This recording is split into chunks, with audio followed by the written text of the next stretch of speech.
Hi masters, for you మీకోసం ఛానల్కి స్వాగతం సుస్వాగతం. ముందుగా మన జగద్గురు అయిన బ్రహ్మర్షి పితామహ పత్రిజీ గారికి, మన గురుమాతకి నా ఆత్మ ప్రణామాలు మాస్టర్స్. ఓకే మాస్టర్స్, ఈరోజు మన ఛానల్కి సీనియర్ పిరమిడ్ మాస్టర్ అయిన సునీత మేడం అరుణాచలం నుంచి వచ్చారు. మేడంని సాధారణంగా ఆహ్వానించుకుందాం. ఈరోజు మేడం ఎంచుకున్న టాపిక్ యమ నియమాలు అనే మంచి టాపిక్ ఎంచుకున్నారు. మేడంకి వెల్కమ్ చెప్దాం. నమస్తే మేడం, వెల్కమ్ మేడం. ముందుగా బ్రహ్మర్షి పితామహ పత్రిజీ గారికి ఆత్మపూర్వక ప్రణామాలు. సో అలాగే ఈ జూమ్ సెషన్ చేస్తూ ఎంతో మందికి ఈ జ్ఞానాన్ని అందిస్తున్న టీం అందరికీ కూడా ధ్యానాభివందనాలు.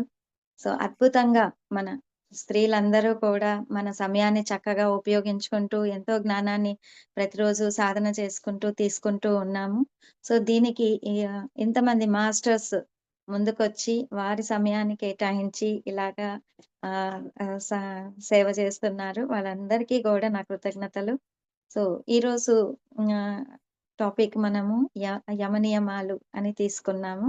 సో దీని గురించి మనం చెప్పుకుందాం.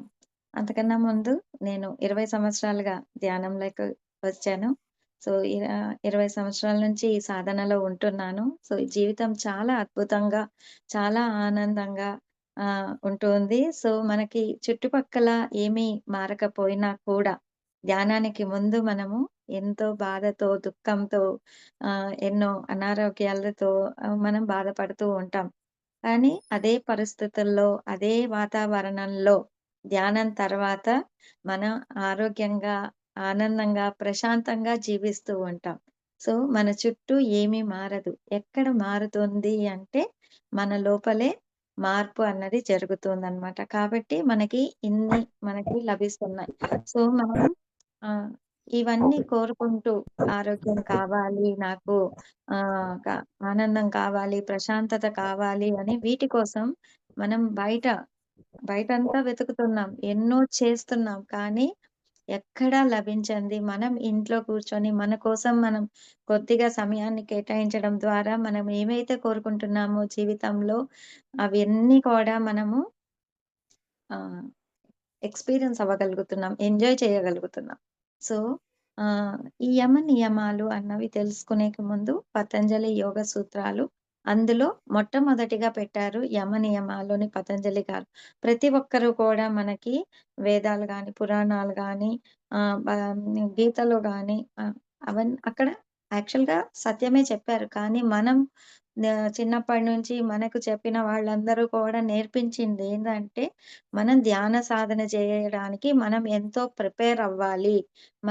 మనల్ని మనము ఆహ్, తయారు చేసుకోవాలి. అప్పుడే ధ్యానం చేయడానికి అర్హులము అని బయట ఉన్న వాళ్ళంతా మనకు చెప్పిన విషయాలు. కానీ పత్రి గారు ఏం చెప్పారంటే, ముందు చేయవలసింది కళ్ళు మూసుకొని కూర్చోవడం, శ్వాస మీద ధ్యాస పెట్టడం.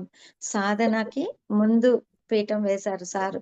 సో, కాబట్టి పతంజలి యోగ సూత్రాల్లో యమము, నియమము, ఆసనము, ప్రాణాయామము, ప్రత్యాహారము, ధారణ, ధ్యానము, సమాధి అని అంటే 8 యోగ సూత్రాలుంటే దానిలో మొట్టమొదటిగా యమము, నియమము పెట్టారు.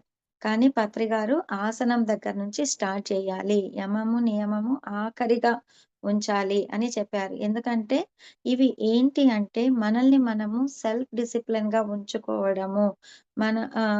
మన ఆంతర్యాన్ని, బాహ్యాన్ని చక్కపెట్టుకోవడం అన్నమాట. యమ నియమాలంటే ఇట్ ఈస్ ఆహ్, స సెల్ఫ్ డిసిప్లిన్, కరెక్ట్. మనల్ని మనం కరెక్ట్ చేసుకోవడం. సో, ఇవన్నీ కరెక్ట్ చేసుకున్న తర్వాతే మనం ధ్యానానికి అర్హులమని మనకు పతంజలి యోగ సూత్రాలు చెప్తున్నాయి. కానీ పత్రి గారు ఏం చెప్తున్నారంటే, నువ్వు ముందు సాధన చెయ్యి. ఆసనం ఫస్ట్ కూర్చో. ఒక దగ్గర కూర్చో. సార్ చెప్తూనే ఉంటారు కదా! కూర్చో, కూర్చో, కూర్చో, కూర్చో అని. సో, మనం కూర్చోవాలి. ఆసనం దగ్గర మొదలుపెట్టాలి మనము. తర్వాత మనకి ఆహ్, ప్రాణాయామం జరుగుతది. శ్వాస మీద ధ్యాస పెట్టాలి. ఆ తర్వాత ప్రత్యాహారం, ఆ తర్వాత విశ్వశక్తిని తీసుకుంటాము. ఆ తర్వాత మనము ధారణ అన్నది జరుగుతుంది. ఆ శక్తి మన శరీరం మొత్తము ప్రవహించి మనము ధ్యానానికి సిద్ధమవుతాం. అప్పుడు ధ్యానం అన్నది మనలో జరుగుతుంది. అంటే ఆహ్, ఆలోచన రహిత స్థితి అంటే మనము ధ్యాన స్థితి శరీరాన్ని దాటి మనం ఆత్మ స్థితిలోకెళ్తామనమాట. సో, ధ్యానం అంటే మనలోని ప్రయాణం. ఆ తర్వాతే మనకి ఆహ్, ఆహ్, సమాధి స్థితి అన్నది జరుగుతుంది అన్నది సారు మనకి చెప్తున్నారు. ఇవన్నీ జరిగిన తర్వాతే మనము సరి అయిన ఆలోచనలు కానీ, సరి అయిన మాట మాట్లాడే విధానం కానీ, ఈ యమ నియమాలనేవి మనకి మన జీవితంలో వస్తాయి. సో, ఆల్రెడీ మనకి యమ నియమాలు మనం హ్యాపీగా, చక్కగా, కరెక్ట్‌గా ఉంటే, ధ్యానం అన్నది అవసరమే లేదు అంటారు పత్రిగారు. అవన్నీ రావడానికే ఈ సాధన అన్నది అవసరం. సో, ఇవి మనం సాధించుకున్న తర్వాత సాధన అవసరం లేదు. ఇవి సాధించుకోవడాని కోసమే ధ్యాన సాధన అవసరం అని చెప్తున్నారు. కాబట్టి మనము జీవితంలో ఎన్నో చా నేర్చుకుంటున్నాం. కానీ మోరల్ వాల్యూస్, ఎథికల్ వాల్యూస్ అన్నవి మనం నేర్చుకోవట్లేదు. యూనివర్సల్ లా అంటే ఏంటో మనకి తెలీదు. సో, ఇవన్నీ తెలియకపోవడం వలన మనము మన జీవితాన్ని ఆహ్, ఇంత అయోమయంగా, ఇంత ఆహ్, డిస్టర్బ్డ్‌గా మనం జీవిస్తున్నామనమాట. సో, వీటిని మనం సరిచేసుకోవాలి. ఇవి అర్థం చేసుకోవాలి. యమం అంటే ఏంటి? నియమం అంటే ఏంటి? అని అర్థం చేసుకోవాలి. దాన్ని సరిగ్గా మనం అర్థం చేసుకున్నప్పుడు, మన ధ్యాన సాధనలో మనం ఎంత ఎదుగుతున్నామో మనకి అర్థమవుతుంది. ఎందుకంటే ఇవన్నీ ఆటోమేటిక్‌గా మన జీవితంలో వచ్చేస్తాయి. మనము అనుకున్నా, అనుకోకపోయినా, తెలిసినా, తెలియకపోయినా మన జీవితంలో ఈ యమ నియమాలన్నవి ఆటోమేటిక్‌గా మనకి వస్తాయన్నమాట. సో, ఇవి ఏంటి అని మనం అర్థం చేసుకుంటే, మన సాధన మనం ఎంత చక్కగా చేస్తున్నాం, మన జీవితంలో ఎలాంటి మార్పులొస్తున్నాయన్నది మనం చూసుకోగలుగుతాం. So, self check. సో, మనం ఎదిగినామా లేదా? మనం సరిగ్గా ధ్యానం చేస్తున్నామా లేదా? అని ఎవరిని అడగాల్సిన పని లేదు. మన జీవితాన్ని మనం చూసుకుంటే, మనకి ఇవన్నీ కానీ మన జీవితంలో ఉన్నాయి అంటే, మనం చక్కగా ధ్యాన సాధన చేస్తున్నామని మనకే అర్థమవుతది. సో, అందుకు మనం తెలుసుకోవాలి యమం అంటే ఏంటి? నియమం అంటే ఏంటి? సో, యమం అంటే ఏంటి అంటే, గ్రూప్‌గా మనము అంటే ఇతరులకు ఆహ్ అందరం కలిసి మనం పాటించాల్సిన విషయాలు, అందరి కోసం చేయాల్సిన విషయాలు. సో, యమం అంటే ఏంటి అంటే, సమాజం ప్ర మొత్తం అంటే మానవాళి మొత్తం ఆచరించిన విషయాలు, సమాజం మొత్తం కలిసి చేయవలసిన విషయాలనమాట. సో, వాటినే యమం అంటారు. దానిలో మొట్టమొదటిగా మనకి ఏమిచ్చారు అంటే, అహింస. ఈ అహింసా తత్వం అన్నది మనమొక్కటి ఉంటే సరిపోదు. ప్రతి ఒక్కరూ అహింసా తత్వంతో ఉండాలి. మనము అందరితో అహింసా తత్వం పాటించాలి. అండ్ అందరూ కూడా మనతో పాటు ఆ అహింసా తత్వం అన్నది పాటించాలి. సో, అదే అన్నమాట గ్రూప్ కాన్షియస్ అనమాట. సో, గ్రూప్‌గా జరిగే విషయాలనమాట. కాబట్టి అహింస అంటే ఏంటి అని చూసామంటే మనము ఆహ్, మన చేష్టల ద్వారా గానీ, మాటల ద్వారా గానీ, మన ఆలోచనల ద్వారా గానీ, ఇంకొకరికి మనం హింస చెయ్యకుండా ఉండడము అన్నమాట. సో, హింస లేకపోవడమే అహింస. సో, మనకి గాంధీ గారు చెప్తారు ఎప్పుడు అహింసా తత్వంతోనే మనం ఏదైనా సాధించగలుగుతాము అని. సో, అహింస అంటే మనం ఏమనుకుంటున్నాం ఇంతవరకు?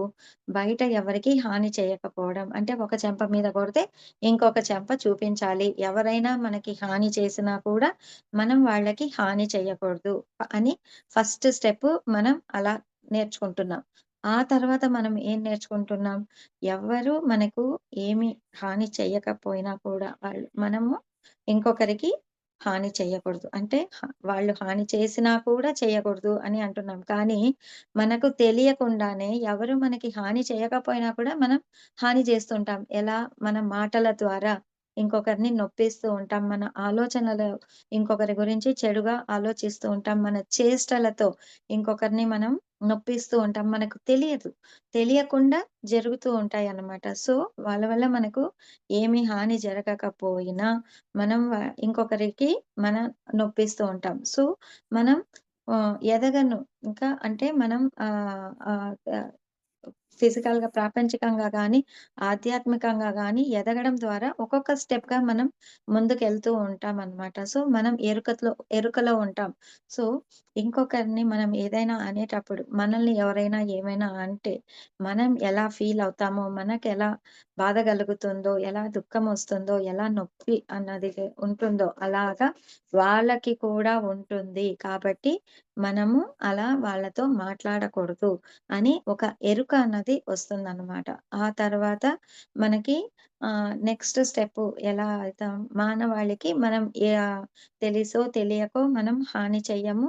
మనం ఎవరిని నొప్పించం. అక్కడికి ఎదుగుతాం. కానీ మిగతా జీవరాశులంతా కూడా అంటే జంతువులు కానీ, ప్రకృతి కానీ, పక్షులు గానీ, చెట్లు, చేమలు గానీ, నదులు అవి కానీ, కొండలు గానీ వీటిని మనము డిస్టర్బ్ చేస్తూ ఉంటాము. సో, ఏ దేనికి కూడా హాని చెయ్యకుండా ఉండడం అన్నది అక్కడికి ఎదుగుతామనమాట. సో, అహింస అంటే అక్కడి దాకా ఆలోచించాలి మనము. కేవలము తిట్టడమో, కొట్టడమో, నొప్పించడమో కాదు. ఆలోచనలో కూడా ఎవ్వరి గురించి దానికి మనం ఎంత సాధన చేయాలి? ఎంత సాధన చేస్తే మనలో అంత ప్రేమతత్వం అన్నది పెరుగుతుంది. ఎంత ప్రేమ పెరిగితే అప్పుడు అంత కరుణ అన్నది మనకి వస్తుంది. సో, మన లోపల ఆ ప్రేమతత్వం పెరగను మనము అన్ని చోట్ల కూడా ఆ అహింసా తత్వంతో ఉండడానికి మనం తయారవుతాం. సో, అహింసా తత్వం అంటే ఏ జీవికి కూడా మనము తెలిసి తెలియక మనము హాని కలిగించము. ప్రకృతిని మనము డిస్టర్బ్ చెయ్యము. అక్కడి వరకు మనము ఎదుగుతాము. సో, అలా మనం ఎదగాలి. సో, అహింసా తత్వంలో ఉన్నామా? లేదా? అని మనకి మనము చెక్ చేసుకోవాలి. అంతవరకు కూడా మనకి సాధన అన్నది అవసరం ఉంటుంది.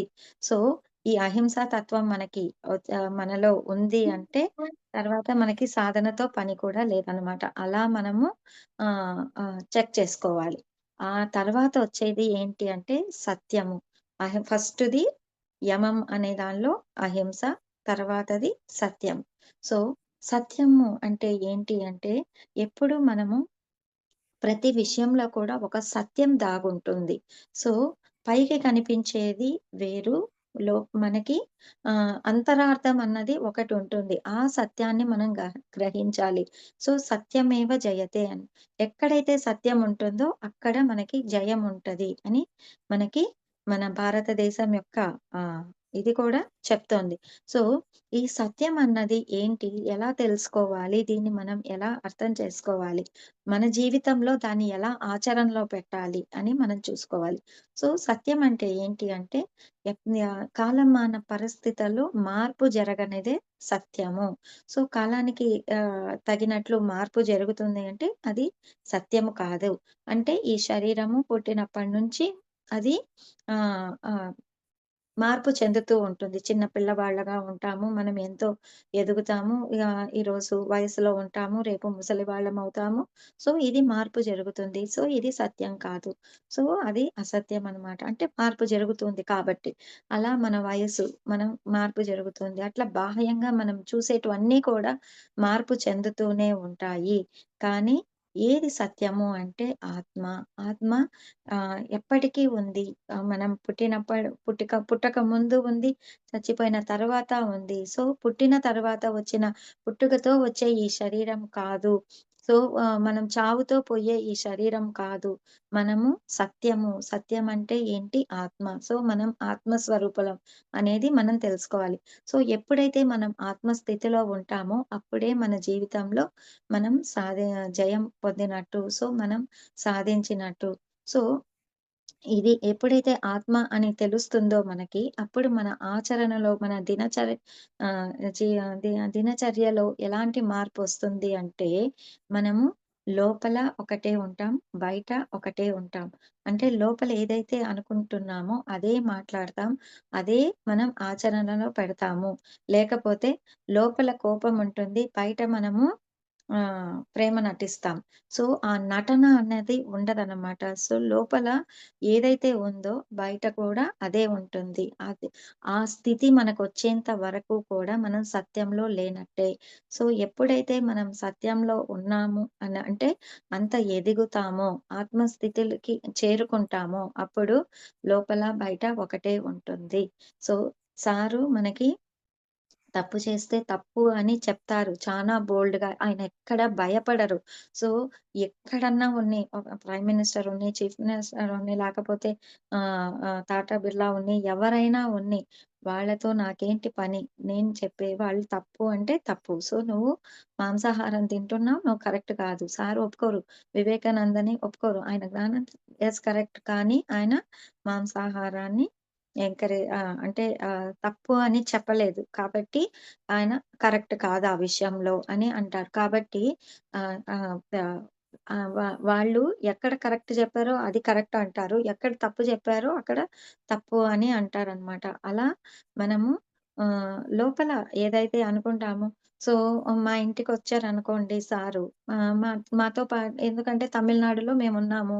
మా సార్ ఎప్పుడొచ్చినా మా ఇంట్లో మేము సార్‌ని హోస్ట్ చేస్తాము. తమిళనాడంతా తిప్పుతాము. సార్ తెలుగులో చెప్తే నేను తమిళ్‌లో ట్రాన్స్‌లేషన్ చేస్తూ ఉంటాను. సో, సార్‌కి ధ్యాన తమిళనాడు చేయాలి, ధ్యాన ప్రపంచం చేయాలి, ధ్యాన జగత్ చేయాలి, శాకాహార జగత్ చేయాలి అని అన్ని ఎయిమ్స్ ఉన్నాయి. సో, ఇలా ఎవరో కొంతమందే సార్‌కి వర్క్ చేయడానికి ముందుకొస్తూ ఉంటారు. సో, వీళ్ళని నేను భద్రంగా పెట్టుకోవాలి, వీళ్ళని నేను జాగ్రత్తగా చూసుకోవాలి, వీళ్ళెళ్ళిపోతే నాకు కష్టం అలాంటివి ఏమి ములాజాలుండవు. నువ్వుంటే ఉండు, పోతే పో. సత్యం అంటే సత్యము. నువ్వు కరెక్ట్ అంటే కరెక్టు. లేకపోతే లేదు. అంటే అంత. సో, ఆయనకి లోపల ఏముంటే అదే జీవించారు. అలా మనం కూడా జీవించగలగాలి. ఒకవేళ ఎవరైనా చేసేది తప్పు అంటే నువ్వు బోల్డ్‌గా చెప్పగలగాలి. లేదు మీ ఆలోచన తప్పు. మీరు చెప్పేది తప్పు. ఇది కరెక్ట్ అని చెప్పాలి. వదిలేయాలి అంతే. ఆ ద్వేషం పెట్టుకోకూడదు. ఆ కోపం పెట్టుకోకూడదు. వాళ్ళకి సరికాదు అని పెట్టుకోకూడదు. అలాంటి ఆలోచనలు ఏవి ఉండవు ఆయన దగ్గర.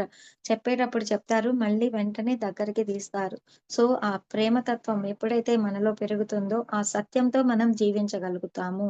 సో, లోపల, బయట ఒకటే ఉన్నప్పుడు మాత్రమే మనము సత్యంతో కలిసి జీవించినట్టు అర్థమనమాట.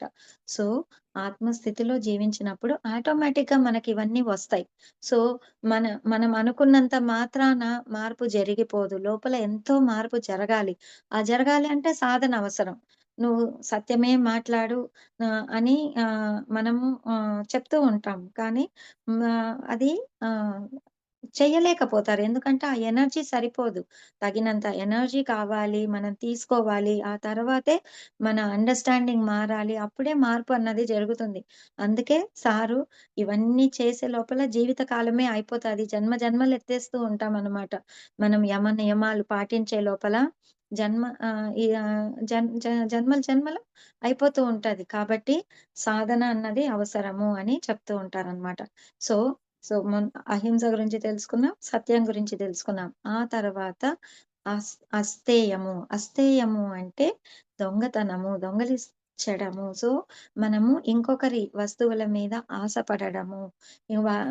వాళ్ళకు తెలియకుండా మనము తీసుకోవడము. వాళ్ళ పర్మిషన్ లేకుండా తీసుకోవడము. దీన్ని అస్తేయము అంటారు. సో, దొంగతనం చేయకూడదు అంటారు. సో, దొంగతనం చేయకూడదు అంటే మనం వస్తువులో, డబ్బులో లేకపోతే నగలో వీటిని దొంగతనం చేయకూడదు అని అనుకుంటాము. సో, అదా వ వాళ్ళు వాళ్ళు మంచి వాళ్ళు కాదు. వాళ్ళు దొంగతనం చేస్తున్నారని అనుకుంటాం. కానీ మనము ఆహ్, ఇంకా ఏమైనా ఇవన్నీ గాకుండా మనం ఇంకా వేరేటివి కూడా దొంగతనం జేస్తూ ఉంటాం. అవి ఏంటి అంటే ఎనర్జీ, శక్తిని దొంగలిస్తూ ఉంటాం ఇంకొకరి దగ్గర నుంచి మనకు తెలియకుండానే. సో, ఎగ్జాంపుల్ ఒకటి చెప్తాను. మగవాళ్ళు బయటంతా తిరిగేసి ఇంటికొస్తారు. చాలా టైర్డ్ అయిపోయుంటారు. వాళ్ళ ఎనర్జీ అంతా డ్రైన్ అయిపోయుంటది. ఇంటికొస్తానే చిన్న పిల్లలు గదా! వస్తారు. నాన్న నాకిది జెప్పు, అది జెప్పు, ఈ బొమ్మ తీసి పెట్టు, అది తీసి పెట్టు అంటే ఒక్కసారి అరుస్తారనమాట వాళ్ళ మీద. ఎందుకంటే ఆ చికాకు ఎనర్జీ లేదు వాళ్ళ దగ్గర. ఒక్కసారి గట్టిగా అరవగానే పిల్లలు డల్ అయిపోతారు. వీళ్ళు యాక్టివ్ అయిపోతారు. ఎందుకంటే అక్కడ ఆ పిల్లల ఎనర్జీ వీళ్ళు దొంగతనం జేశారనమాట. సో, మనకు తెలియకుండానే ఎనర్జీని దొంగతనం జేస్తూ ఉంటామనమాట. సో, ఆహ్, ఆహ్, ప్రకృతి దగ్గర నుంచి ఎనర్జీని ద స్ట్ దొంగతనం చేస్తూ ఉంటాము. తర్వాత మిగతా వాళ్ళ దగ్గర నుంచి మనం ఎనర్జీని తీసుకొనేస్తూ ఉంటాము. సో, అట్లా శక్తిని దొంగిలిస్తాము. జ్ఞానాన్ని గూడా దొంగిలిస్తాం. సో, మనం ఎంత స్వార్థపరులమంటే అన్నీ తెలుసుకుంటాం, అన్నీ నేర్చుకుంటాం. కానీ ఏమో మనమే దాన్ని కొత్తగా కనిపెట్టినట్టు ఇది నా జ్ఞానం అని చెప్పుకుంటూ ఉంటామనమాట.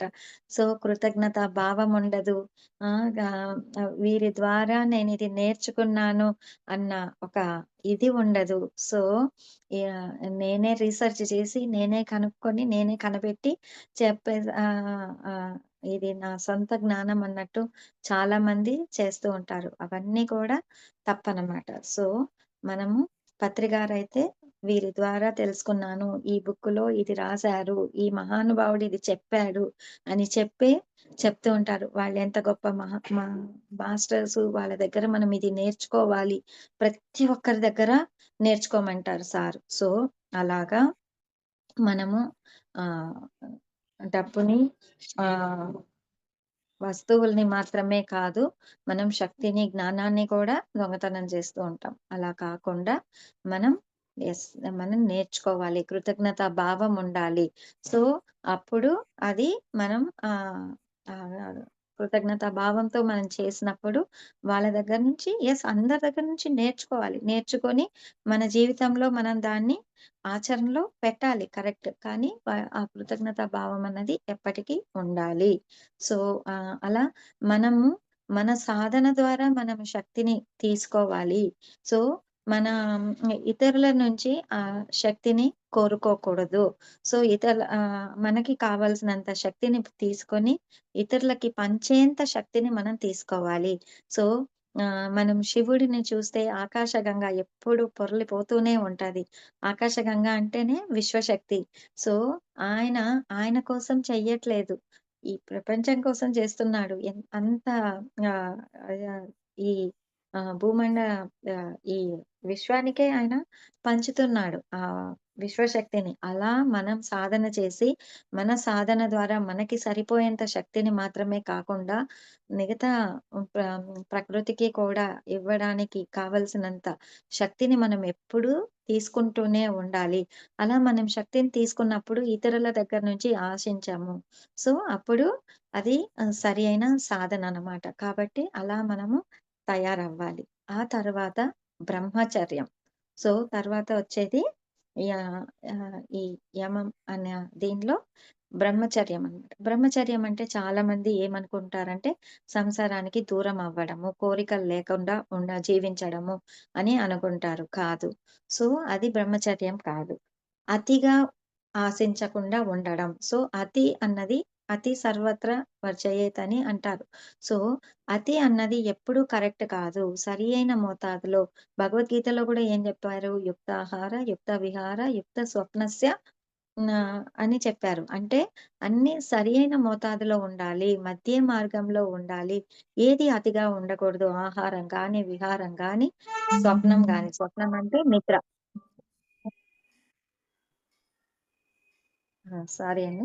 సో, స్వప్నం అంటే నిద్ర అన్నమాట. సో, ఏది కూడా అతిగా ఉండకూడదు. అన్నీ కూడా యుక్తంగా ఉండాలి. సరి అయిన మోతాదులో, సరి అయిన దీనిలో ఉన్నప్పుడు అన్నీ కరెక్టే. సో, ఈ అతి అన్నదే మనకి అవసరం లేదు.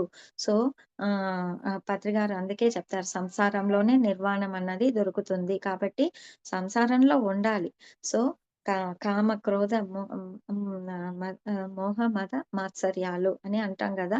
సో, ఇవన్నీ కూడా ఎప్పుడు అవసరం ఉండాలో అప్పుడు ఉండాలి. కామం కానీ, క్రోధం కానీ, కోపం కూడా తప్పు అని ఏది చెప్పలే. ఆ! సో, కోపం కానీ ఏది కూడా తప్పు కాదు. ఎప్పుడు ప్రెజెంట్ చేయాలనో అప్పుడు ప్రెజెంట్ చేయాలి. సో, ఆ సమయం వరకే ఉండాలి. తర్వాత మళ్ళీ మనలో ఆ ప్రేమతత్వం అనేది వచ్చేయాలి. సో, అలాగా అన్నీ కూడా సరి అయినవే, సరి అయిన మోతాదులో ఉన్నప్పుడు. సో, అతి అన్నది లేకపోవడమే బ్రహ్మచర్యము. సో, అలాగా అతి ఎక్సెస్ ఏది కూడా ఎక్కువగా ఉండకూడదు. తక్కువగాను ఉండకూడదు.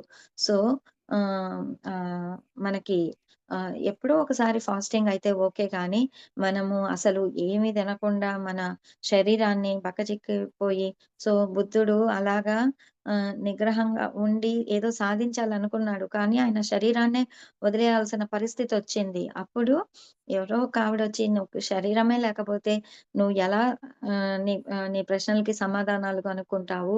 నువ్వు ఏం సాధిస్తావు? పాయసం తాగని" ఇచ్చాక పాయసం తాగాడు. కాబట్టి ఏది కూడా చ తక్కువగా ఉండకూడదు, ఎక్కువగా ఉండకూడదు. మధ్య మార్గంలో ఉండాలి. సో, ఆహారం కానీ, విహారం గాని, స్వప్నం గాని అదే యుక్త ఆహార, విహార ఆహ్, ఆహ్, స్వప్న అని భగవద్గీతలో చెప్పారనమాట. సో, బ్రహ్మచర్యం అంటే అది.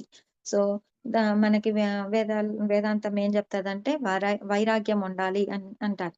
అందరేమనుకుంటారు జీవితంలోనే వైరాగ్యం ఉండాలి అనుకుంటారు. కానీ జీవితం కాదు. సాధన సమయంలో వైరాగ్యం ఉండాలి. అంతే తప్పితే మిగతా అంతా కూడా వైభోగమే. మన జీవితమంతా వైభోగమే. సో, ఎప్పుడు మనం ఎంజాయ్ చెయ్యాలి. మనం లైఫ్‌ని మనము సెలబ్రేట్ చేసుకోవాలి అంటారు పత్రికారు. సో, మనం జీవితాన్ని ఎంజాయ్ చేయాలి. సాధన సమయంలో మనం ధ్యానానికి కూర్చున్నప్పుడు మనకు ఆ వైరాగ్యం అన్నది అవసరము. అప్పుడు కుటుంబం గుర్తు రాగూడదు. అప్పుడు మన ఆ సాధన సమయంలో సో, మనం ప్రపంచాన్ని మన చుట్టూ ఉన్న సమాజాన్ని అంతా మర్చిపోయి కేవలం మన కోసం మనం సాధన చేయాలి. ఆ సాధన సమయంలో వైరాగ్యం అవసరం. మిగతా జీవితంలో వైభోగం కావాలి అన్నారు. సో, అలాగా మనము ఏ సమయంలో ఏదవసరం, ఎంత అవసరం అనేది తెలుసుకొని, చక్కగా దాన్ని అర్థం చేసుకొని, మనం దాన్ని యుటిలైజ్ చేసుకోవాలి. సో, బ్రహ్మచర్యం అంటే ఏది అతిగా ఉండకపోవడం అన్నది సరియైన మీనింగ్ అన్నమాట. సో, మనము వీటన్నింటికి సరియైన మీనింగ్ తెలుసుకోకుండా కేవలం మనం ఆహ్, ఆహ్, ఆహ్, బ ఈ వేదాలన్నీ చెప్పేది వినేసి చాలామంది బ్రహ్మకుమారీస్‌లో కూడా సన్యాసం తీసుకోమని ఎంకరేజ్ చేస్తారు. కానీ పత్రి గారు ఎప్పుడూ చెప్పలేదు. సంసారంలోనే నిర్వాణం మనం సా సాంసారిక జీవితం జీవిస్తూ ఆత్మ సాధన కోసం మనం సాధన చేయాలి అని చెప్పారనమాట. సో, అది నాలుగవది. ఐదవది ఏంటి అట్లా అంటే ఆహ్, అపరిగ్రహం. అంటే అపరిగ్రహం అంటే ఏంటి అంటే మనము ఆహ్, ఆహ్, మన గురించి మన లోపలికి మనం ప్రయాణం చెయ్యాలి. సో, మనము ఎంతసేపు బాహ్య ప్రపంచాన్నే మనం చూడకూడదు. సో, ఎంత సింపుల్‌గా మనం జీవిస్తామో అంత అద్భుతమైన జ్ఞానాన్ని మనం తీసుకోగలుగుతాము. సో, సింప్లిసిటీ అనేది మన జీవితంలో మనం చేయాలి. ఎప్పుడు అన్నిటికి ఆర్భాటమే మనము ఆహ్, ఆహ్, ఏది చేసినా కూడా ఆర్భాటాలు ఎక్కువ చేస్తూ ఉంటాం. అలా కాకుండా సారు మాకు అరుణాచలంలో యజ్ఞం చేసినప్పుడు 2007లో చెప్పిన ఇది రమణ మహర్షి దగ్గర మనం నేర్చుకోవాల్సింది ఏంటి అంటే simple living, high thinking. So, మనం ఎంత సింపుల్‌గా మన జీవన విధానాన్ని మనం సింపుల్‌గా జీవిస్తామో అంత గొప్పగా మనం మన జీవన జీవితం అన్నది ఉంటది. అంత ఎదుగుతాము. మన ఆత్మ ఎదుగుదల అంత గొప్పగా ఉంటది అని చెప్తున్నారనమాట. సో, మనం ఆహ్, దాన్ని తెలుసుకోవాలి. బాహ్య విషయాలనంతా వదిలేసి, మన ఆంతరిక జీవితం గురించి ఎక్కువ మనం ఇంపార్టెన్స్ ఇవ్వాలి. మన గురించి మనం తెలుసుకోవాలి అన్న దాని గురించి ఎక్కువ మనం సాధన చెయ్యాలనమాట. సో, దాన్నే అపరిగ్రహం అన్నారు. సో, ఈ యమం అన్న దానిలో 5 విషయాలొస్తాయి. అహింస, సత్యము, అస్తేయము, బ్రహ్మచర్యము, అపరిగ్రహము అన్న విషయాలు మనకు వస్తాయి. అంటే ఎక్కువ అత్యాస అంటే మనకు ఆశ లేకపోవడము అన్నది, మనము అతిగా కోరుకోవడం అన్నది లేకుండా, అంటే నేను, నాది అన్నది లేకుండా మనము ఎప్పుడు కూడా అందరి బాగు కోసం మనం ఆలోచన చేసినప్పుడు అది అపరిగ్రహం అన్నమాట. సో, నేను, నాది అన్నది ఉండకూడదు ఎక్కడ అని. సో, అని చెప్తున్నారు. అంటే నాకేదో లాభం ఉంటది. లాభం ఉంటేనే నేను చేస్తాను అన్నట్టు పేరు ప్రతిష్ట కోసము, నేను, నాది అన్న కోసము అని సో, చాలామంది దానం చేసినా గూడా ఏదో పుణ్యం దొరుకుతది. దీనివల్ల నాకేదో మంచి జరుగుతాది అన్న ఏదో ఎదురు చూపుతో చేస్తూ ఉంటారనమాట. అది లేకుండా ఉండడమే అపరిగ్రహము అన్నది. సో, అలా మనం జీవించినప్పుడు చాలా చక్కగా మన జీవితం అన్నది ఉంటది. సో, ఇవన్నీ కూడా సమాజం కోసము, సమాజంతో చేయవలసిన విషయాలు. తర్వాత సెల్ఫ్ డిసిప్లిన్ అంటే మన కోసం మన ఎదుగుదల స్వతహాగా మనము మార్చుకోవాల్సిన విషయాలు అన్నవి కొన్ని ఉంటాయన్నమాట. సో, అవి దాన్ని ఆహ్, నియమాలు అంటాం. సో, యమం అయిపోయింది. నియమం దగ్గరకొచ్చాం మనం. సో, నియమంలో కూడా 5 విషయాలున్నాయి. ఈ 5 విషయాల్ని మనం చెక్ చేసుకుంటూ ఉండాలి. సో, దానిలో ఫస్ట్‌దేంటి అంటే శౌచం. శౌచ్యం అంటే ఏంటి అంటే ప్యూరిటీ. అంటే ఆహ్, ఆహ్, క్లీన్‌గా ఉండడం. శుభ్రత అని అనుకోవచ్చు. శుద్ధీకరణ అని అనుకోవచ్చు. సో, ఆ శుభ్రత అన్నది మనకి అవసరమనమాట. శరీరము శుభ్రంగా ఉంచుకోవాలి. మనసు మనము ప్యూర్‌గా ఉంచుకోవాలి. అండ్ శరీరము, మనస్సు కాదు.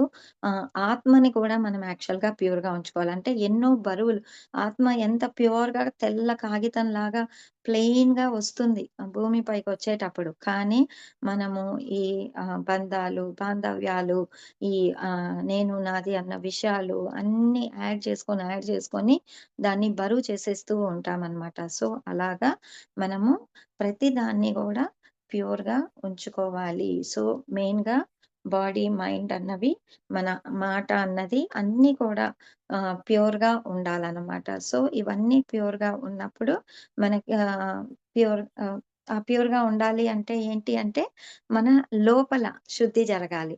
సో, శరీరం ప్యూర్‌గా ఉండాలి అని చెప్పాను ఫస్ట్ థింగ్. అంటే మనము ఏదో సోపులేసేసి, షాంపూలేసేసి క్లీన్ చేసుకోవడం గాదు. అది బాహ్యమైనది.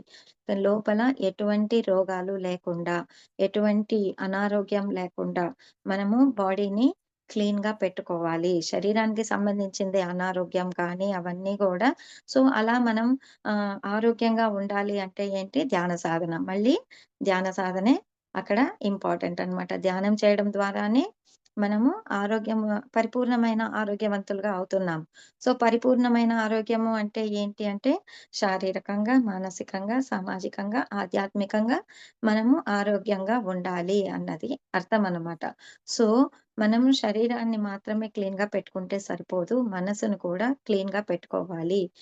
ఏ భయాలు లేకుండా, ఏ దుఃఖము లేకుండా, ఏ బాధ లేకుండా, ఏ అనుమానాలు లేకుండా మనము ఎప్పుడు ఆహ్, ఆహ్ అతిగా ఆశించకుండా. సో, ఇవన్నీ మనసు చేసే పనులే అన్నమాట. సో, ఇవన్నీ లేకుండా మనము మనసుని కూడా ప్యూర్‌గా ఉంచుకోవాలి. దానికి కూడా ధ్యాన సాధననే అవసరము. సో, ధ్యాన సాధన లేకుండా మనసును అస్సలు సరిచేసుకోలేము. శరీరాన్నైనా సరిచేసుకోవచ్చు. మనకి డాక్టర్లున్నారు. ఇంకా ఏవేవో ఆహార నియమాలు పాటిస్తాము. శరీరాన్నన్నా చక్కబెట్టుకోవచ్చు గానీ, మనసును చక్కబెట్టుకోవాలంటే మాత్రము కేవలం ధ్యాన సాధన మాత్రమే అవసరము. అండ్ మాట శుద్ధి. మాట శుద్ధి ఉండాలంటే కూడా సరి అయిన మాట ఎప్పుడొస్తదంటే, మన ధ్యాన సాధన తర్వాతే సరి అయిన మాట అన్నది మన నోట్లో నుంచి వస్తుంది. మనకి సారు ఎంత చెప్పించినా గూడా మన నోట్లో నుంచి సరైన మాటలు రావట్లేదు. బాగున్నారా అన్న మాట అడగ ఆహ్, అవసరం లేదు అని చెప్తారు సార్. సరియైన మాట కాదు అని చెప్తారు. అక్కడి నుంచి స్టార్ట్ చేస్తారు సారు మన మాటని చక్కబెట్టడానికి. కానీ మనము ఆహ్, సరిచేసుకోలేకపోతున్నాం. అది కాకుండా అనవసరమైన మాటలు, మనకి సంబంధం లేని మాటలు మనము మాట్లాడుతూనే ఉంటామనమాట. సో, ఆ మాటని మనం పరిశుభ్రంగా ఉంచుకోవాలి. సో, ఆహ్, అస్ సో, ఫస్ట్ శౌచ అనే దగ్గర మనకి శరీరము, మనసు, మాట ఇవన్నీ ప్యూర్‌గా ఉంచుకోవాలి అని చెప్తున్నారు. ఆ తర్వాత మనకి సంతోషము. సో, సంతోషం అన్నది చాలా చాలా ఇంపార్టెంట్.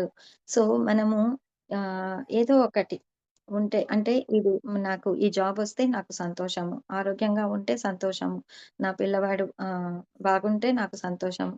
అని ఏదో ఒక దాని మీద డిపెండ్ అయ్యి మనం సంతోషంగా ఉంటున్నాం కానీ, ఏ కారణము లేకుండా హ్యాపీగా ఉండలేకపోతున్నాం. చిన్న పిల్లలు చూడండి వాళ్ళకేం కారణమే ఉండదు.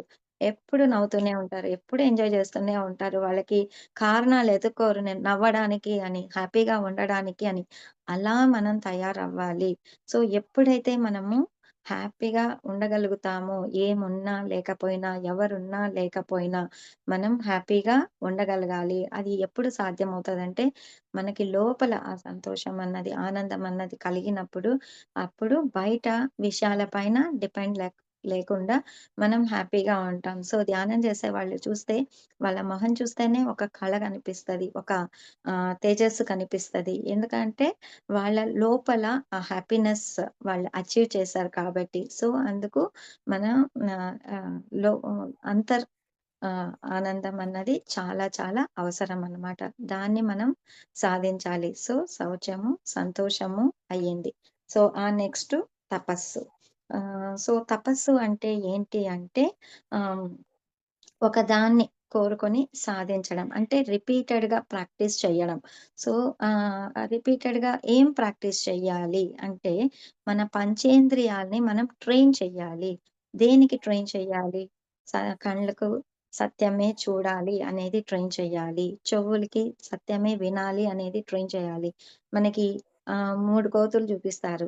కళ్ళు మూసుకొని, చెవులు మూసుకొని, నోరు మూసుకొని ఉంటాయన్నమాట. కానీ మన పిరమిడ్ సొసైటీలో 4 కోతులు ఏం జేస్తాయి తెరుచుకొనుంటాయి. చెవులు తెరుచుకొనుంటాయి, కళ్ళు తెరుచుకొనుంటాయి, నోరు తెరుచుకొనుంటది. ఆలోచనలు మనసుని గూడా మనం చూపిస్తాం. సో, సత్యమే మాట్లాడాలి, సత్యమే చూడాలి, సత్యమే వినాలి, సత్యమైన సరి అయిన ఆలోచనలే ఆలోచించాలి. సో, మనకు 4 కోతులనమాట. అన్నీ కూడా ఏం చూడాలో చెప్తున్నా. ఏం చూడకూడదో మనం చెప్పాల్సిన అవసరం లేదు. ఏం చూడాలి, ఏం మాట్లాడాలి ఇవి మాత్రమే మనం నేర్చుకోవాలనమాట. కాబట్టి మనము ఎప్పుడూ ఆహ్, ఆహ్, తపస్సు అంటే వీటిని సాధించడం అనమాట. సో, వీటిని మనము ప్రాక్టీస్ చెయ్యాలి. మన జీవితంలో ప్రాక్టీస్ చెయ్యాలి.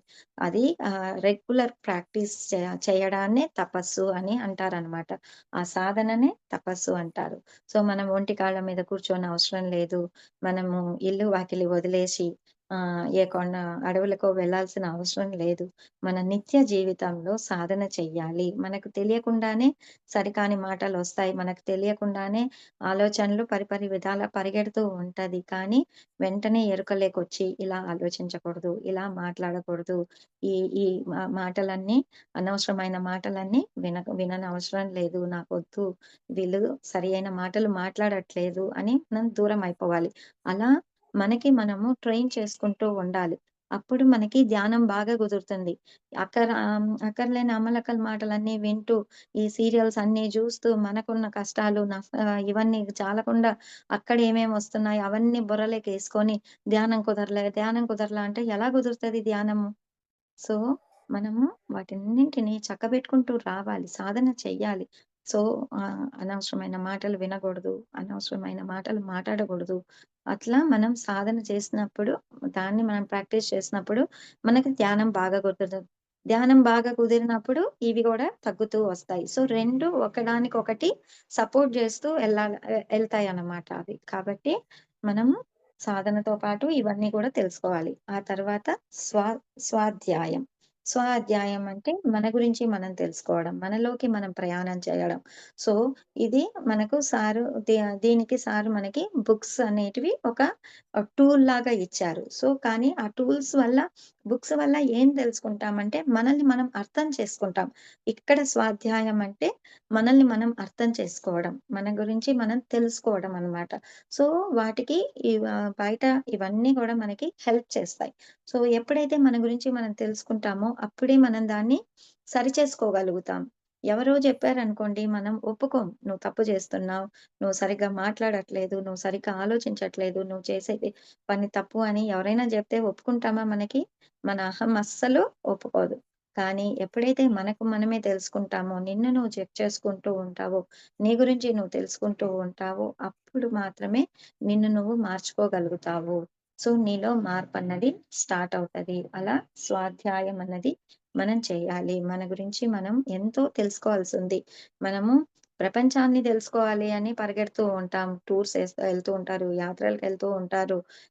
సో, అందరి గురించి వీళ్ళేంటి, వాళ్ళేంటి, వాళ్ళ ఆలోచనలు గూడా నాకు తెలిసిపోతున్నాయి. వాళ్ళేమనుకుంటున్నారో నాకు తెలిసిపోతున్నాయి. ధ్యానంలోకొచ్చిన తర్వాత గూడా ఇలా ఎంతసేపు బయట పక్కే మన ఆలోచన విధానం ఉంటుంది కానీ, నేనేంటి అసలు? నా ఆలోచనలెలా ఉన్నాయి? నా మాటలెలా ఉన్నాయి? నా ప్రవర్తనలెలా ఉన్నాయి? నేను దేనికోసం వచ్చాను అని మన గురించి మనం ఎక్కువ ఆలోచించట్లేదు. సో, ఈ స్వాధ్యాయం అంటే మన గురించి మనం తెలుసుకోవడం అన్నమాట. సో, దాని లాస్ట్ ఇది ఏంటి అంటే సరెండర్.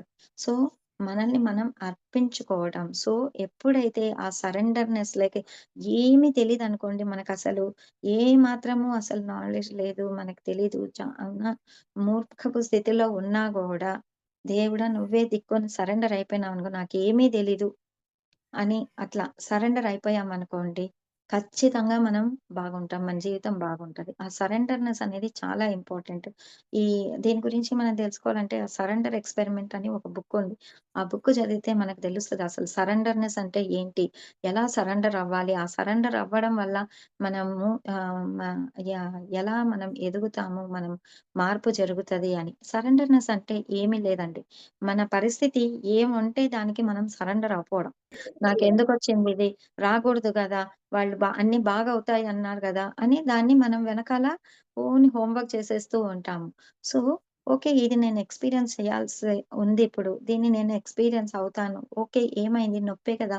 నేను దాన్ని ఎక్స్‌పీరియన్స్ అవుతాను. హ్యాపీగా యాక్సెప్ట్ చేస్తాను అని నువ్వు ఆ ఫ్లోలో దాంతో పాటు ఉండిపోవడం. అదే సరెండర్‌నెస్ అంటే. సో, నీకేదో మంచి సక్సెస్‌ఫుల్ ఒక ఇది జరిగింది. అందరూ పొగుడుతున్నారు నిన్ను. అందరూ గొప్పగా జెప్తున్నారు. ఓకే. సరే ఏదో వాళ్ళకి దీనివల్ల ఏదో మంచి జరిగింది. ఏదో ఆనందం పొందుతున్నారు అని అది అన్నిట్లో కూడా ఆహ్, మధ్య మధ్య స్థితిలో ఉండడం అన్నమాట. సో, ప్రతిదానికి మనం సరెండర్ అయిపోవడం అన్నమాట. ఇప్పుడు ఒక ఎగ్జాంపుల్ జెప్తాను. సార్ నాకు నా జీవితంలో చెప్పింది. నేను సార్‌ని ఒకసారి అడిగానన్నమాట. సార్ ఇలాగా ముందు నాకు కొంచెం పని చేసినా కూడా నేను టైర్డ్ అయిపోతూ ఉన్నాను. ఇప్పుడు ఎంత పని చేసినా కూడా అంటే నేను ఒక హౌస్ వైఫ్‌గా పిల్లల్ని చూసుకుంటా అంటే ఒక తల్లిగా పిల్లల్ని చూసుకుంటూ వాళ్ళకి ట్యూషన్స్ ఏమీ లేవు. నేనే చెప్పిస్తాను. ఇంట్లో నేనే కుక్ చేస్తాను, చేసుకుంటున్నాను. తర్వాత నేను స్కూల్ రన్ చేస్తాను. అక్కడికెళ్తే నేనొక ప్రిన్సిపల్. సో, నా ఓన్ స్కూల్స్ 2 బ్రాంచెస్ ఉండేవి. స్కూల్‌కెళ్తాను. ఇగ 300 స్టూడెంట్సు, 20 టీచర్సు వీళ్ళందరినీ హ్యాండిల్ జేస్తాను. సో, ఆ వర్క్ అంతా చేసిన తర్వాత ఎక్స్‌ట్రా కరిక్యులర్ యాక్టివిటీస్ ఉంటాయి. అవన్నీ జేస్తాను. ఇన్స్యూరెన్స్ కన్సల్టెంటు దానికి వర్క్ జేస్తాను. తర్వాత ఆహ్, ఆహ్, ఆహ్, సొ సొసైటీకి క్లాసెస్ ఆర్గనైజ్ చేయడము, మాస్టర్స్ వస్తే ఇంట్లో పెట్టుకోవడం, వాళ్ళని చూసుకోవడం, మ్యాగజైన్ తమిళ్‌లో ట్రాన్స్‌లేట్ చేసి దాన్ని కరెక్షన్ చేయడం. ఇన్ని పనులు చేస్తున్నా నాకింకా టైం ఉంది అని అనిపిస్తుంది. ఇంకా ఎనర్జీ ఉంది అని అనిపిస్తుంది. ముందు అట్లా ఉండడం ఏంటి? ఇప్పుడు ఇలా ఉండడం ఏంటి? అని చెప్తే, అప్పుడు సార్ జెప్పారు. ఏంటంటే, "నువ్వు ఆహ్, ఏ పనైతే జేస్తున్నావో అదే నువ్వయిపోయినప్పుడు నువ్వు ఎనర్జీ లూజ్ చెయ్యవు. ఎనర్జీ వస్తుంది." సో, మనం ఎక్కడుంటే మనం అది అయిపోవాలి. నేను ఇంట్లో ఉండి స్కూల్ గురించి బాధపడుతూ ఉంటేనో, లేకపోతే వేరే దాని గురించి ఆలోచిస్తూ ఉంటేనో, అలా ఉన్నప్పుడు ఎనర్జీ లూజ్ అవుతామనమాట. సో, నేను ఇంట్లో ఉన్నప్పుడు కంప్లీట్‌గా నా పిల్లలకి నా టైంనిచ్చి, నేను స్కూల్‌లో ఉన్నప్పుడు కంప్లీట్‌గా నా ఎనర్జీనంతా దాని మీద పెట్టి అదే నేను అని అయిపోయినప్పుడు, అప్పుడు ఎనర్జీ లూజ్ అవ్వము. సో, ఇది ఎప్పుడు జరుగుతుంది? దాన్నే సరెండర్‌నెస్ అంటారు. వేరే ఏం గాదు. మనం అది అయిపోవాలి అంతే. సో, అది సరెండర్ అన్నమాట. అట్లా మనం అయినప్పుడు అస్సలు ఎనర్జీ లాస్ అవ్వదు. అన్ని పనులు చకచక అయిపోతాయి. మన బుర్ర పెట్టాల్సిన అవసరమే లేదు. సో, మనమే బుర్ర పెట్టి మనమే చేసేస్తున్నాము అని అవసరమే లేదు. సో, అలా జరిగిపోతూ ఉంటాయన్నమాట. అది సరెండర్‌నెస్ అంటే. సో, ఈ నియమాల్ని సరిగ్గా గాని మనం అర్థం చేసుకుంటే మన జీవితంలో మనం వీటిని పాటిస్తున్నామా? ఇలా మనం ఉన్నామా? ఈ మార్పులు జరుగుతున్నాయా? అన్నది చెక్ చేసుకుంటూ వచ్చామంటే, మనం సాధన ఎంత బాగా చేస్తున్నామో మనకర్థమవుతది. సో, ఇవన్నీ మనకి జరుగుతాయి. ఆటోమేటిక్‌గా జరుగుతాయి మన జీవితంలో. సా సాధన మనం రెగ్యులర్‌గా చేసినప్పుడు. సో, రెగ్యులర్‌గా సాధన చెయ్యాలి. సో, ఈ ఇది సాధన మాత్రం ఎట్టి పరిస్థితుల్లోనూ మనం వదలకూడదు. సో, ఎంతసేపు చేస్తావు? గంటలు, గంటలు, గంటలు చేస్తావా? అన్నది కాదు ఇంపార్టెంటు. ఎంత ఇష్టంగా చేస్తున్నావు? ఎంత నమ్మకంతో చేస్తున్నావు? అన్నది చాలా చాలా ఇంపార్టెంట్. ఒక్కొక్కరికి ఒక్కొక్క విధంగా ఉంటది. కొంతమందికి గంటల అవసరం ఉంటది. కొంతమందికి అరగంట, గంటలోనే వాళ్ళకు ఎంత ఎనర్జీ అవసరమో, ఏం జ్ఞానం అవసరమో వచ్చేస్తుంది. నేను ఆ కేటగరీ అనమాట. కానీ నా భర్త కానీ, మా మదర్ కానీ వాళ్ళు గంటలు, గంటలు చేస్తారు సాధన. వాళ్ళకది అవసరం. సో, నాకు అరగంటలోనే నాకు కావాల్సిన ఎనర్జీ వచ్చేస్తది. మెసేజెస్ వచ్చేస్తది. ఇంకా లోపల లేయి, లేయి అని చెప్తూ ఉంటది. నేను ఎక్కువ వర్క్ మీద ఎక్కువ ఉంటాననమాట. అట్లా ఒక్కొక్కరికి ఒక్కొక్క రకంగా ఉంటది. ఇదే కరెక్టా అంటే కాదు. అదే కరెక్టా అంటే కాదు. నీకేది కరెక్టో నువ్వు చూసుకోవాలి. సో, అలాగా మనకి ఏది అవసరమో మనం చెక్ చేసుకుంటూ, మనల్ని మనం ఫాలో అవుతూ ఉండడమే ఇది యమ నియమాలంటే. సో, మోరల్ వాల్యూస్ అని గాని, ఎథికల్ వాల్యూస్ అన్నవి గాని మన లైఫ్‌లోకి ధ్యాన సాధన ద్వారానే వస్తాయి. అవి లేకుండా పోతున్నాయి. పిల్లలు సరైన ఆలోచన విధానం లేదు. వాళ్ళ ఆహ్, వ ఆహ్, వాళ్ళ ఆలోచన విధానం సరిగ్గా లేదనో, లేకపోతే వాళ్ళ బిహేవియర్ ప్యాటర్న్స్ సరిగ్గా లేవనో, మనము అనుకున్న ఆహ్, ఆహ్, చూస్తున్నాం చాలా రకాలుగా. కానీ ఏ వే ఎవ్వరిని మనం సరిచేయలేం. ఇంకొకరిని ఎవ్వరిని మనము మాటలతో గాని, ఏం చెప్పి కొట్టినా, తిట్టినా వాళ్ళు సరిచేసుకోలేరు. ధ్యాన సాధన ద్వారా మాత్రమే మార్పు అన్నది వస్తది. ఎవరిలో అయినా కానీ. కాబట్టి సారు యమనియమాలెత్తి లాస్ట్‌లో పెట్టి మనకి ఆసనం నుంచి స్టార్ట్ చేశారనమాట. పతంజలి యోగ సూత్రాలు. సో, మనందరము కూడా సాధన చేస్తూ మనం ఇవన్నింటిని మార్చుకుంటూ వస్తాం. So, thank you friends. నాకు ఈ అవకాశం ఇచ్చినందుకు మీ అందరికీ కూడా ధన్యవాదాలు. Thank you.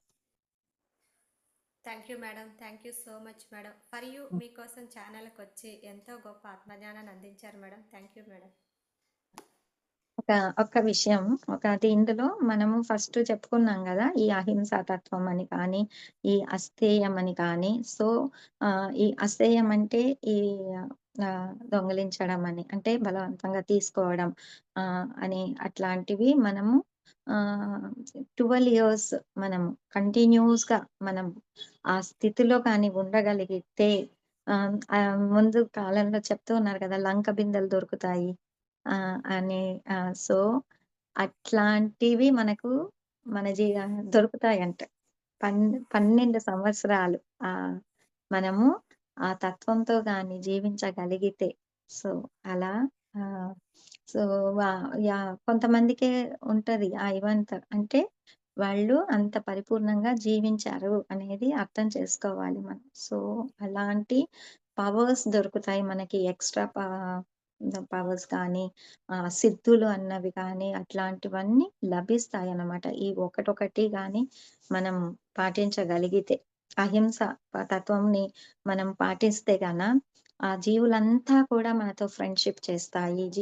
సో, మనము ఆహ్, ఎంతో ఆహ్, అంటే ప్రకృతి సహజంగా జీవించగలుగుతాము. ప్రకృతి మనకు సహకరిస్తది. సో, మనకి చూసారంటే ధ్యాన యజ్ఞాలు జరుగుతున్నప్పుడు గానీ, మన ప్రోగ్రామ్స్ జరుగుతున్నప్పుడు గానీ, ప్రకృతి ఎంత సహకరిస్తదో, ఆ ముందు రోజు రాత్రి వరకు కూడా కుంభవృష్టిగా పడుతూ ఉంటది. మేము కంచీపురంలో యజ్ఞం జేశాం. యజ్ఞం జేసినప్పుడు 3 డేస్ యజ్ఞం అనమాట. ఫస్ట్ డే ఈవెనింగే ఇనాగురేషన్ ఫంక్షను. సో, యాక్చువల్‌గా మేము 3:00 అని ప్లాన్ జేశాము. కానీ సారు ఆహ్, 5:00 అని చెప్పేసారనమాట. మేమందరికీ ఆ రోజు సార్ మార్నింగొచ్చాక ఆహ్, మేము కాంచీపురంలో రిసీవ్ చేసుకున్నాము. అప్పుడు చెప్పారు సారు. 3కి కాదు 5కి స్టార్ట్ చేస్తామని. సార్ మేము గెస్ట్‌లకంతా చెప్పేసాము 3:00 ఇనాగురేషన్ అని చెప్తున్నాము. సార్ నో 5:00 అని పడుకునేసారు సార్. సరే ఇంకా ఏం చేయాలి? సరే మనం ఉందాము. మ్యూజిక్ మెడిటేషన్ ఏదో ఒకటి చేద్దాము అని మేము ప్రిపేర్ అవుతూ ఉన్నాం. చూస్తే 12 గంటలకు సార్ ఈ మాట చెప్పారు. 12:30కి వాన స్టార్ట్ అయ్యింది.